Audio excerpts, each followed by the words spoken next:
ओम शांति। 8 अक्टूबर 2024। बाबा के महावाक्य। मीठे बच्चे, बुद्धि को रिफाइन बनाना है तो एक बाप की याद में रहो। याद से ही आत्मा स्वच्छ बनती जाएगी। प्रश्न: वर्तमान समय मनुष्य अपना टाइम व मनी वेस्ट कैसे कर रहे हैं? उत्तर: जब कोई शरीर छोड़ता है तो उनके पीछे कितना पैसा आदि खर्च करते रहते हैं।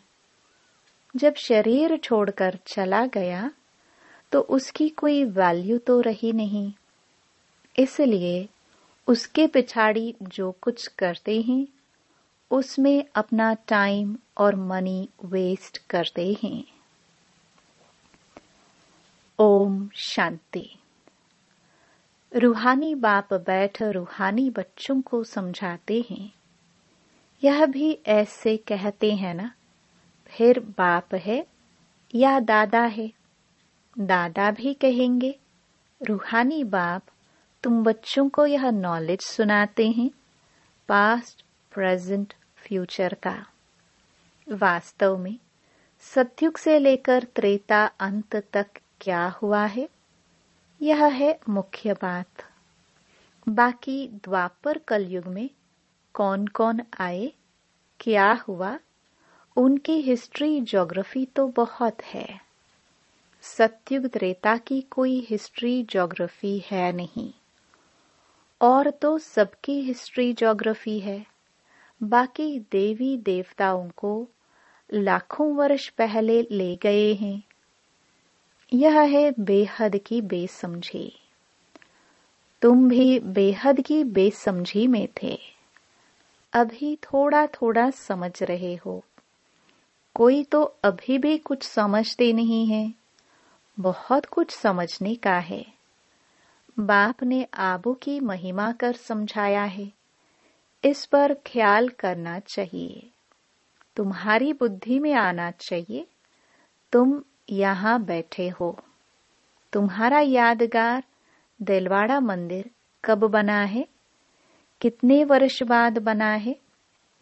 कहते हैं 1250 वर्ष हुए हैं, तो बाकी कितने वर्ष रहे?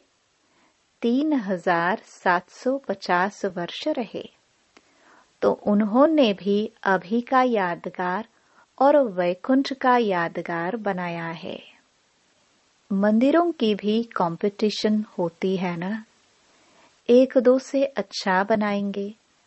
अभी तो पैसा ही कहाँ है जो बनावे? पैसा तो बहुत था, तो सोमनाथ का मंदिर कितना बड़ा बनाया है, अभी तो बना ना सके। भल आगरे आदि में बनाते रहते हैं, परंतु वह सब है फालतू। मनुष्य तो अंधियारे में है ना, जब तक बनावे तब तक विनाश भी आ जाएगा। यह बातें कोई भी नहीं जानते हैं, तोड़ते और बनाते रहते हैं। पैसे मुफ्त में आते रहते हैं, सब वेस्ट होता रहता है। Waste of time, waste of money, waste of energy. कोई मरता है तो कितना टाइम गवाते हैं, हम कुछ भी नहीं करते। आत्मा तो चली गई, बाकी खाल क्या काम की? सर्प खाल छोड़ देता है, उनकी कोई वैल्यू है क्या? कुछ भी नहीं। भक्ति मार्ग में खाल की वैल्यू है। जड़ चित्र की कितनी पूजा करते हैं, परंतु यह कब आए, कैसे आए, कुछ भी पता नहीं है। इनको कहाँ जाता है भूत पूजा। 5 तत्वों की पूजा करते हैं। समझो यह लक्ष्मी नारायण स्वर्ग में राज्य करते थे। अच्छा, 150 वर्ष आयु पूरी हुई, शरीर छोड़ दिया, बस शरीर तो कोई काम का ना रहा। उनकी वहां क्या वैल्यू होगी? आत्मा चली गई, शरीर चंडाल के हाथ दे दिया, वह रस्म रिवाज अनुसार जला देंगे। ऐसे नहीं उनकी मिट्टी लेकर उड़ाएंगे नाम करने के लिए, कुछ भी नहीं। यहाँ तो कितना करते हैं, ब्राह्मण खिलाते हैं, यह करते हैं, वहाँ यह कुछ होता नहीं।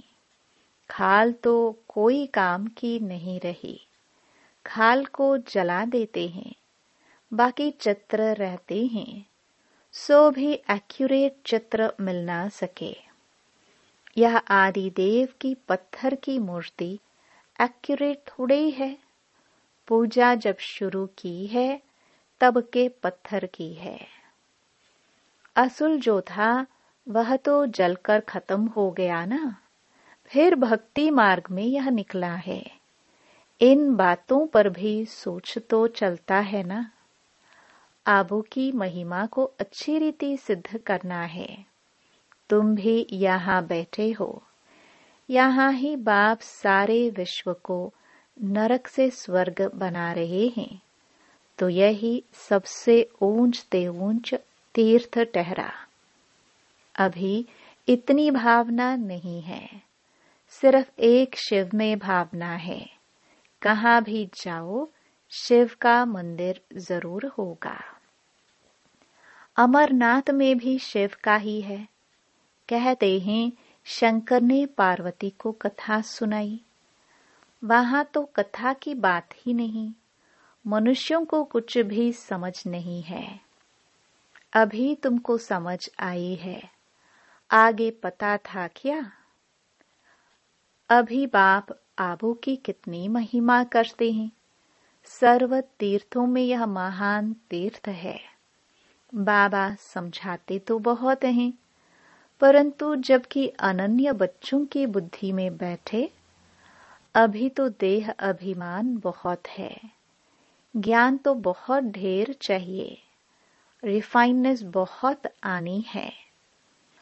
अभी तो योग बड़ा मुश्किल कोई का लगता है, कोई के साथ फिर नॉलेज भी चाहिए।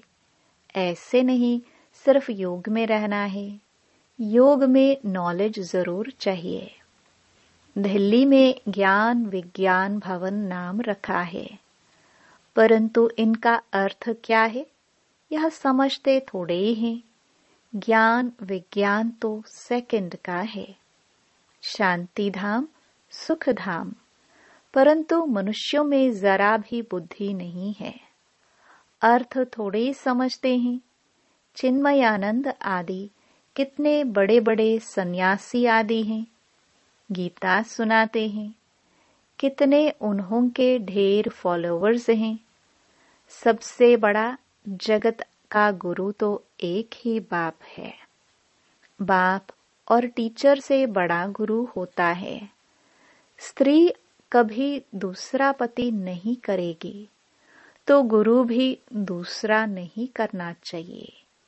एक गुरु किया, उनको ही सद्गति करनी है, फिर और गुरु क्यों? सतगुरु तो एक ही बेहद का बाप है, सबकी सद्गति करने वाला है। परंतु इन बातों को बहुत है जो बिल्कुल समझते नहीं। बाप ने समझाया है यह राजधानी स्थापन हो रही है, तो नंबरवार होंगे ना। कोई तो रिंचक भी समझ नहीं सकते। ड्रामा में पाठ ऐसा है, टीचर तो समझ सकते हैं, जिस शरीर द्वारा समझाते हैं उनको भी तो मालूम पड़ता होगा। यह तो गुड़ जाने, गुड़ की गोथरी जाने।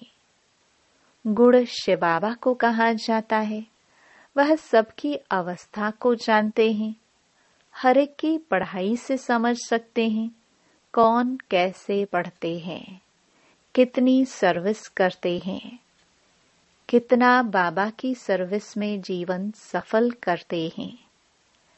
ऐसे नहीं इस ब्रह्मा ने घर बार छोड़ा है, इसलिए लक्ष्मी नारायण बनते हैं। मेहनत करते हैं ना, यह नॉलेज बहुत ऊंची है। कोई अगर बाप की अवज्ञा करते हैं तो एकदम पत्थर बन पड़ते हैं। बाबा ने समझाया था, यह इंद्र सभा है। शिव बाबा ज्ञान वर्षा करते हैं। उनकी अवज्ञा की तो शास्त्रों में लिखा हुआ है, पत्थर बुद्धि हो गए। इसलिए बाबा सबको लिखते रहते हैं, साथ में संभाल से कोई को ले आओ। ऐसे नहीं विकारी अपवित्र यहाँ आकर बैठे, नहीं तो फिर ले आने वाली ब्राह्मणी पर दोष पड़ जाता है। ऐसे कोई को ले नहीं आना है, बड़ी रिस्पॉन्सिबिलिटी है। बहुत ऊंचते ऊंच बाप है। तुमको विश्व की बादशाही देते हैं तो उनका कितना रिगार्ड रखना चाहिए। बहुतों को मित्र संबंधी आदि याद पड़ते हैं, बाप की याद है नहीं। अंदर ही गुटखा खाते रहते हैं। बाप समझाते हैं, यह है आसुरी दुनिया, अभी दैवी दुनिया बनती है।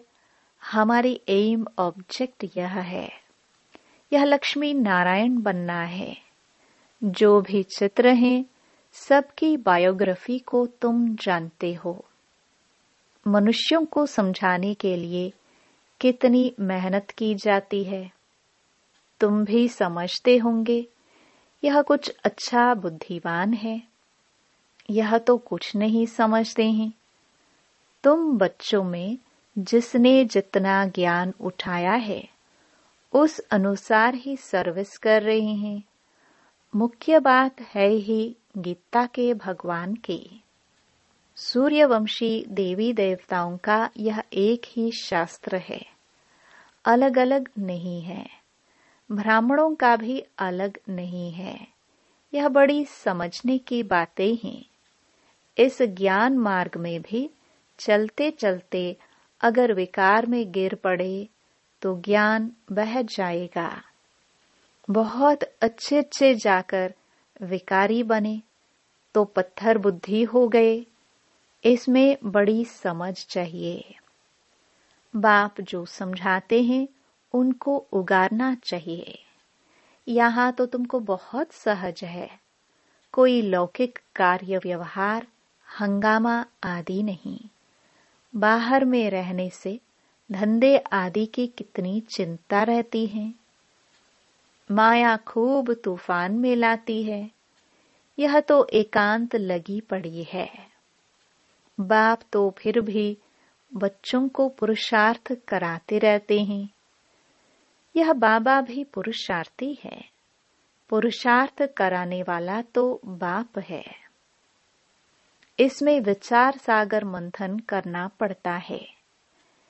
यहाँ तो बाप बच्चों के साथ बैठे हैं। जो पूरी अंगुली देते हैं उनको ही सर्विसेबल कहेंगे। बाकी गुटखा खाने वाले तो नुकसान करते हैं और ही डिसर्विस करते हैं, विघ्न डालते हैं। यह तो जानते हो। महाराजा महारानी बनेंगे तो उन्हों के दास दासियां भी चाहिए। वह भी यहाँ के ही आएंगे। सारा मदार पढ़ाई पर है। इस शरीर को भी खुशी से छोड़ना है, दुख की बात नहीं। पुरुषार्थ के लिए टाइम तो मिला हुआ है। ज्ञान सेकंड का है, बुद्धि में है। शिव बाबा से वर्षा मिलता है। थोड़ा भी ज्ञान सुना, शिव बाबा को याद किया तो भी आ सकते हैं। प्रजा तो बहुत बनने की है। हमारी राजधानी सूर्यवंशी चंद्रवंशी यहाँ स्थापन हो रही है। बाप का बनकर अगर ग्लानि करते हैं तो बहुत बोझा चढ़ता है। एकदम जैसे रसातल में चले जाते हैं। बाबा ने समझाया है, जो अपनी पूजा बैठ कर आते हैं वह पूज्य कैसे कहला सकते। सर्व का सद्गति दाता कल्याण करने वाला तो एक ही बाप है। मनुष्य तो शांति का भी अर्थ नहीं समझते हैं। हठ योग से प्राणायाम आदि छड़ाना, उसको ही शांति समझते हैं। उसमें भी बहुत मेहनत लगती है। कोई की ब्रेन खराब हो जाती है, प्राप्ति कुछ भी नहीं। वह तो अल्पकाल की शांति। जैसे सुख को अल्पकाल कागविष्टा समान कहते हैं, वैसे वह शांति भी कागविष्टा के समान है। वह है ही अल्पकाल के लिए। बाप तो 21 जन्मों के लिए तुमको सुख शांति दोनों देते हैं। कोई तो शांति धाम में पिछाड़ी तक रहते होंगे। जिनका पाठ है वह इतना सुख थोड़ी देख सकेंगे। वहां भी नंबरवार मर्तबे तो होंगे ना।